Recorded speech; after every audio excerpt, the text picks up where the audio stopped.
ಮಾಡೋದು ಭಾಳ ಸುಲಭ. ಅದು ಪ್ರೂವ್ ಮಾಡೋದು ಅಷ್ಟೇ ಕಷ್ಟ ಅದ. ಇವತ್ತೇನೋ 1,87,000 ಕೋಟಿ ರೂಪಾಯಿ ನಮಗೆ ಇವು ಕಳೆದ 5 ವರ್ಷದ ಹಾಳಾಗಿದೆ ಅಂತ ಹೇಳುವಂಥ ಮಾತನ್ನು ನಮ್ಮ ಸಿದ್ದರಾಮಯ್ಯ ಅವರು ಹೇಳಿದ್ದಾರೆ. ಆದರೆ ಸಿದ್ದರಾಮಯ್ಯ ಅವರು ಇದನ್ನೆಲ್ಲ ಪ್ರೂವ್ ಮಾಡಬೇಕಾಗ್ತದೆ. ಹೆಂಗೆ ಬಂದಿಲ್ಲ, ಯಾಕೆ ಬಂದಿಲ್ಲ, ಎಷ್ಟು ಬರಬೇಕಾಗಿತ್ತು, ಎಷ್ಟು ಬರಬೇಕಾಗಿತ್ತು ಅನ್ನೋದ್ರ ಬಗ್ಗೆ ಅವ್ರು ಇನ್ನೂ ಚರ್ಚೆ ಮಾಡಿ ಅದನ್ನು ತಿಳಿಸ್ಬೇಕಾಗಿದೆ. ಆ ದಿಸೆಯಲ್ಲಿ ಈಗಾಗಲೇ ರೆಡಿ ಆಗಿದ್ದಾರೆ ಕಾಂಗ್ರೆಸ್ಸಿಗರು. ಹೋಗಿ ಇನ್ನು ಭೇಟಿಯಾಗಿ ಆ ಸರ್ಕಾರವನ್ನು, ಅಂದರೆ ಕೇಂದ್ರ ಸರ್ಕಾರವನ್ನು ತನ್ನ ಬೇಡಿಕೆಗಳು ನೀಡೋದು ಮಾತ್ರ ಬಾಕಿ ಉಳಿದದ ಅಂತ ಹೇಳಬೇಕಾಗ್ಯದ.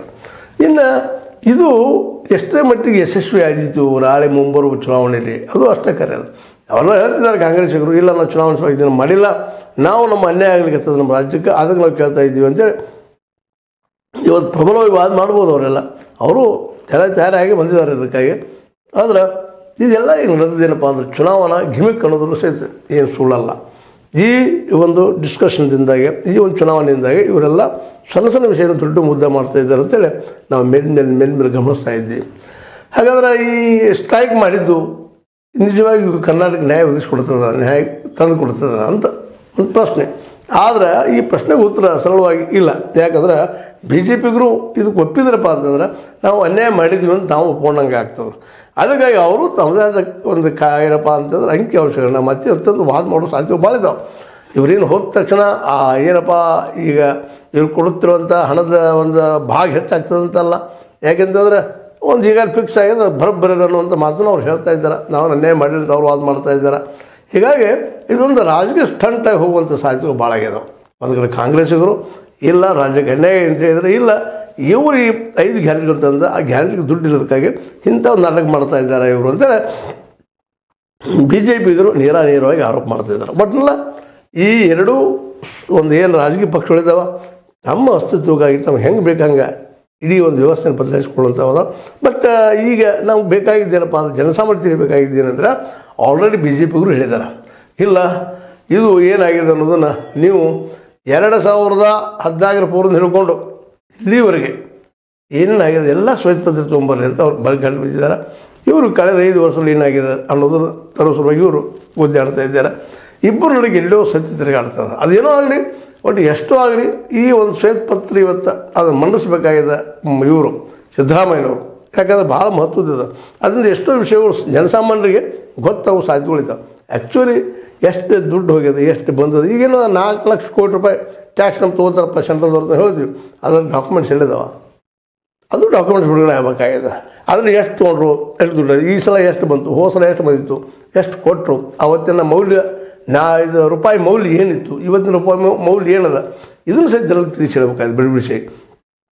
ಯಾಕೆಂದರೆ ನಾವು ಇದೇ ಒಂದು 10 ವರ್ಷ ಕೆಳಗೆ ಒಂದು 100, 200, 300 ಅಥವಾ 500 ರೂಪಾಯಿ ಒಯ್ದ್ರೆ ಇಡೀ ವಾರದ ಸಂತೆ ಆಗ್ತದೆ. ಇವತ್ತು ನೀವು 1000 ಹೋದರೂ ಆಗೋದಿಲ್ಲ. ಇದು ಡಿಫ್ರೆನ್ಸ್. ಯಾಕೆಂದರೆ ಕಾಲಕ್ಕೆ ತನ್ನ ವ್ಯಾಲ್ಯೂನ ಕಳ್ಕೊತಿರ್ತದೆ ಮನಿ. ಹಾಗೆ ದುಡ್ಡು ಇದ್ದಿದ್ದು ತನ್ನ ವ್ಯಾಲ್ಯೂವನ್ನು ಕಳ್ಕೊಂಡ ಅದ್ರ ರೇಟ್ಗಳು ಹೆಚ್ಚಾಗ್ತಾ ಇರ್ತಾವೆ. ಇವತ್ತು ನೋಡ್ರಿ, ಇಂಪೋರ್ಟ್ ಇವತ್ತು ನಮ್ಗೆ ಹೆಚ್ಚಾಗಿಬಿಡೋದು ನಮ್ಮ ದೇಶದಲ್ಲೇ ಮತ್ತು ನಮ್ಮ ರಾಜ್ಯದಲ್ಲೇ.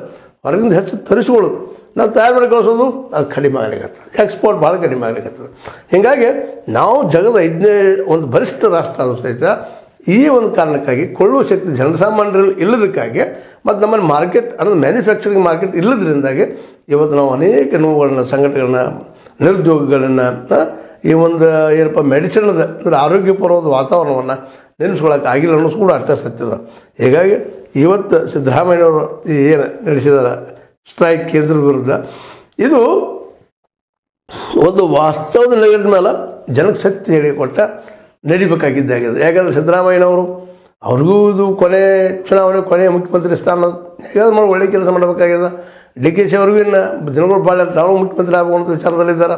ಅದ್ರ ಜೊತೆಗೆ BJPಯಲ್ಲೂ ಸಹಿತ ಅವರು ನಾವು ಯಾಕೆ ಆಗಬಾರ್ದಪ್ಪ ಇನ್ನೊಮ್ಮೆ ಅನ್ನುವಂಥ ಅವರು ತಿಕ್ಕಾಡದಲ್ಲಿದ್ದಾರೆ. ಈ ಒಂದು ಎಲ್ಲರೂ ತಿಕ್ಕಾಡದಲ್ಲೇ ಈ ಒಂದು ರಾಜ್ಯದ ಅರ್ಥವ್ಯವಸ್ಥೆ ದಿವಾಳಿ ಹೇಳ್ತಾ ಇದೆ ಅಂತ.